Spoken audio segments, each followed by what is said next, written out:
Welcome back guys. तो चलिए शुरू करते हैं अपना साइकोलॉजी पर जो क्लासेस हमारी चल रही हैं। मैं हूं नोमानी दाऊद पटरो। अगर आपको और भी वीडियोस चाहिए तो हमारे चैनल सब्सक्राइब कर लें ताकि हर नई आने वाली वीडियो आपको बर वक्त मिलती रहें। तो चलिए शुरू करते हैं। इंट्रोडक्शन टू साइकोलॉजी, ये लेक्चर हमारा नंबर 2 है।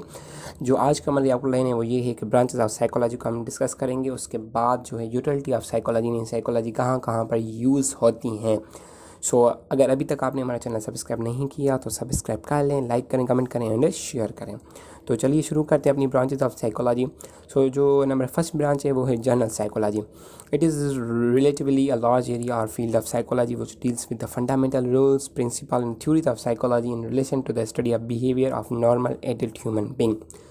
दरअसल ये जो साइकोलॉजी की ब्रांच है ये तो बहुत ही बड़ी ब्रांच है जिसमें हम रूल्स को फॉलो करते हैं, प्रिंसिपल पढ़ते हैं, थ्योरीज पढ़ते हैं। साइकोलॉजी वो थ्योरी हम क्यों पढ़ते हैं, वो इसीलिए पढ़ते हैं ताकि हम किसी भी इंसान के बिहेवियर को अच्छे तरीके से स्टडी कर सकें। ये काम होता है जनरल साइकोलॉजी का। देन उसके बाद होती है एब normal psychology.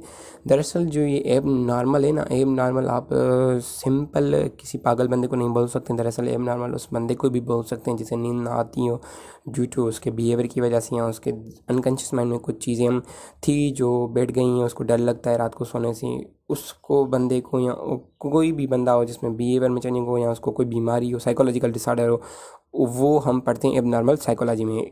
It is that branch of और field of psychology which describe and explain the behaviour of abnormal relation to their own environment, the causes, symptoms and syndrome, description and treatment of the abnormalities of behavior from the subject matter of this branch।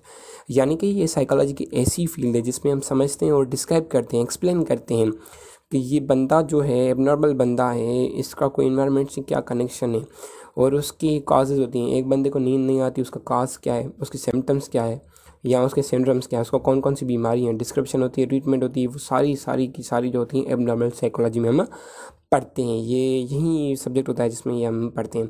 और भी बहुत सारी बीमारी होती हैं, जैसे कोई बंदा होता है वो खुदकुशी करना कर चाहता हो, वो भी हम एबनॉर्मल साइकोलॉजी में पढ़ते हैं। खुदकुशी क्यों करना चाहता है, उसको कौन सी बीमारी है, साइकोलॉजिकल डिसऑर्डर कौन से हैं, किस वजह से वो खुदकुशी करना चाहता है, ये हम सारी की सारी एबनॉर्मल साइकोलॉजी में पढ़ते हैं और उसका ट्रीटमेंट भी हम इसी में करते हैं। देन उसके बाद आती है हमारी सोशल साइकोलॉजी। सोशल लफ्ज़ आपको पता होगा।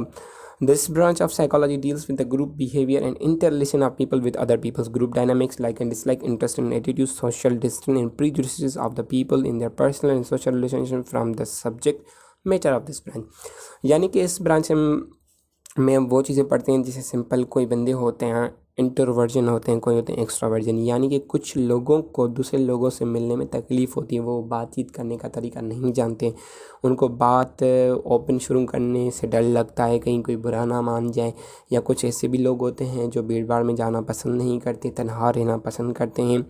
कुछ चीज़ें वो पसंद करते हैं, कुछ पसंद नहीं करते, उनके एटीट्यूड होते हैं, इंटरेस्ट होते हैं। जो भी चीज़ें होती हैं वो हम ये सोशल साइकोलॉजी में पढ़ते हैं। देन उसके बाद जो हमारी ब्रांच है नेक्स्ट है वो एक्सपेरिमेंटल साइकोलॉजी। यहाँ पर लफ्ज़ एक्सपेरिमेंट तो आप समझ चुके हैं, यानी एक ऐसी साइकोलॉजी जिसमें एक्सपेरिमेंट्स होते हैं, न्यू वेज मालूम करने के लिए। This branch of psychology describes and explain the ways and means of carrying out psychological experiment following scientific method in control और laboratory situation for the study of mental process and behaviour. It pick up animals, birds and human beings as subjects of these experiment. ये branch वो branch है psychology की जिसमें हम मुख्तलिफ experiment करते हैं, लेबोरेटरी हो या ऐसे ही कंट्रोल एक्सपेरिमेंट होते हैं जिसमें हम किसी के भी मेंटल प्रोसेस को या बिहेवियर को समझने में हमें आसानी हो। जैसे कि आप देख क्लासिकल कंडीशनिंग एक एक्सपेरिमेंट है एविन पॉवलोव का, या जेबी वाटसन का एक एक्सपेरिमेंट था लिटिल एल्बर्ट पर। ये जो भी होते हैं वो एक्सपेरिमेंटल साइकोलॉजी में होते हैं। उसके बाद जो हमारे पास है वो है फिजियोलॉजिकल साइकोलॉजी। फिजियोलॉजी हम ऐसे सब्जेक्ट को बोलते हैं जिसमें हम किसी के भी ऑर्गन्स के बारे में पढ़ें, टिश्यूज़ के बारे में पढ़ें या सेल्स के बारे में पढ़ें। This branch of psychology describe and explain the biological and physiological basis of behaviour, the study of internal environment and physiological structure of the body, particular brain, nervous system and functioning of the glands in relation to the cognitive and affective behavior of the human being from the part of the subject matter this branch। इसमें हम ये बस समझते हैं कि एक बंदे को डर लग रहा है तो उसके जो बॉडी टेम्परेचर है, उसकी हार्ट बीट है, वो कैसे काम कर रही है, या उसमें कोई फिजियोलॉजिकल चेंज तो नहीं आ रहा। किसी को देखते हैं आप, अगर कोई झूठ बोल रहा हो तो उसको कोई फिजियोलॉजिकल चेंज आता है जिसे को हम लाई डिटेक्टर मशीन में नाप लेते हैं। कोई आपसे झूठ बोले तो आप उसकी आंखों में आके नहीं मिला सकता, उसके बाद उसको पसीना आने लगता है, और भी बहुत ज़्यादा सिस्टम होते हैं। सो फिजियोलॉजिकल साइकोलॉजी में हम ये पढ़ते हैं कि ब्रेन कैसे काम करता है, नर्वस सिस्टम कैसे काम करता है, ये जो ग्लैंड्स हैं एंडोक्राइन ग्लैंड्स वो कैसे हम काम करते हैं, और कॉग्निटिव ऐसी को बोलते हैं जो हर कोई देख सके, कॉग्निटिव ऐसी फीलिंग्स को बोलते हैं जो नहीं देख सकते। कॉग्निटिव सिंपल आप वॉक कर रहे हैं हर कोई देख सकता है, बिहेवियर आपका ये कॉग्निटिव बिहेवियर है।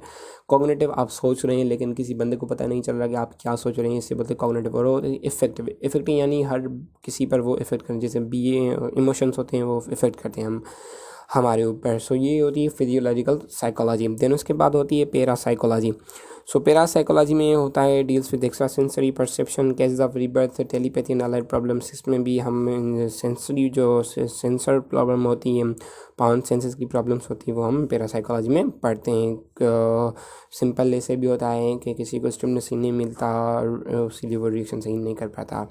सो जियो साइकोलॉजी जो है, दिस ब्रांच और field of psychology describe and explain the relationship of physical environment particularly weather, climate, soil and landscape with the behaviour.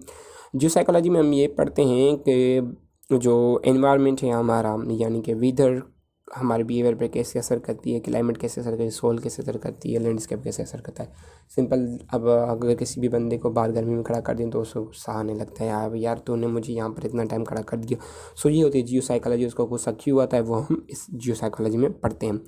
Then उसके बाद होती है development psychology. This branch of psychology describe and explain the process and the products of the process and of the growth and development in relation to the behavior of an individual from birth to old age. For conventions, it is further subdivided into branches of field of child psychology, adolescent psychology and adult psychology.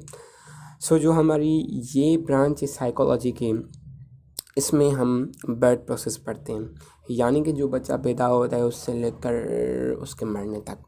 सो ये बहुत ही लंबा subject होता है, क्योंकि इसमें नस्ल दर नस्ल काम होता है। और उसके अलावा जो इसको अभी मुख्तलिफ ब्रांचेस में कन्वर्ट कर दिया गया है, डिफाइन कर दिया गया चाइल्ड साइकोलॉजी है, जैसे एडोलेसेंट साइकोलॉजी और एडल्ट साइकोलॉजी है। उसके बाद हमारी होती है clinical psychology. A branch of psychology concern with the study, diagnosis and treatment of abnormal behaviour. It is the oldest as well as the most well known branch of psychology.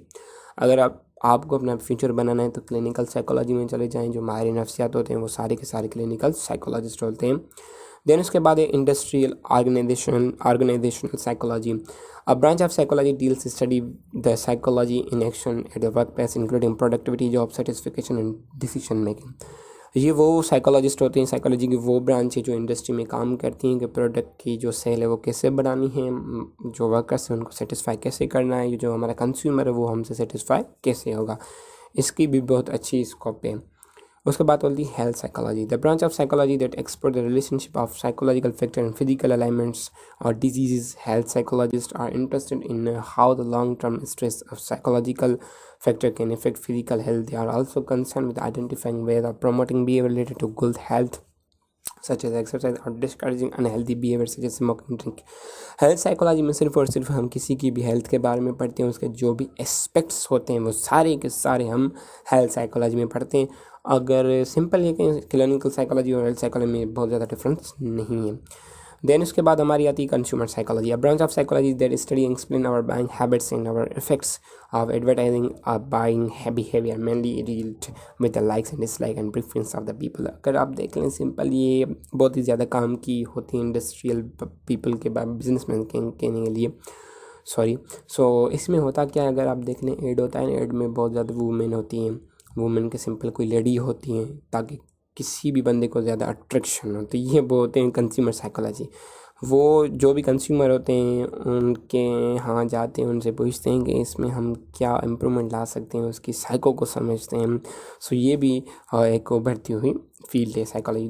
Then उसके बाद है forensic psychology. The branch of psychology that investigate legal issues and psychological variables in criminal behavior. What factor determine criminal tendencies? How criminals be reformed? Deciding what criteria indicate that a person is legally insane and whether larger and smaller juries make fairer decision. Forensic psychology में ऐसा होता है कि जो criminal होता है वो criminal क्यों बनते हैं, उनके क्या क्या फैक्टर्स होते हैं, उनको हम कैसे रीचीट कर सकते हैं। सो कुछ वजहें होती हैं जो सही फोरेंसिक साइकोलॉजी में होती हैं। सिंपल, आप कोई भी किसी भी फील्ड में चले जाएं, जैसे कि एक ड्रामा चलता है CID, उसमें भी फोरेंसिक लेबॉरेटरी होती है, उसमें जो फोरेंसिक साइकोलॉजिस्ट काम करते हैं। देन उसके बाद utility of psychology. Utility of psychology simple हम कहते हैं कि वो कहाँ कहाँ यूज़ होती है। In the field of education भी वो यूज़ होती है, मेडिसिन में भी यूज़ होती है, बिजनेस एंड इंडस्ट्री में भी यूज़ होती है, क्रिमिनोलॉजी में होती है, पॉलिटिक्स में, गाइडेंस में होती है, कंसलिंग भी करते हैं उससे, military science, adjustment and mental health and self development. ये बहुत ही ज़्यादा बड़ी फील्ड है, बहुत ही ज़्यादा बड़ी फील्ड है। आप जितना इसमें चाहेंगे आपको बहुत ही ज़्यादा फ़ायदा होगा, आपको पढ़ने के लिए, द करियर भी बहुत ज़्यादा फ़ायदा होगा। For thanks for watching. So अगर अभी तक आपने हमारे चैनल सब्सक्राइब नहीं किया है तो कर लें, ताकि हर नई आने वाली वीडियो आप तक मिलती रहे। Thank you.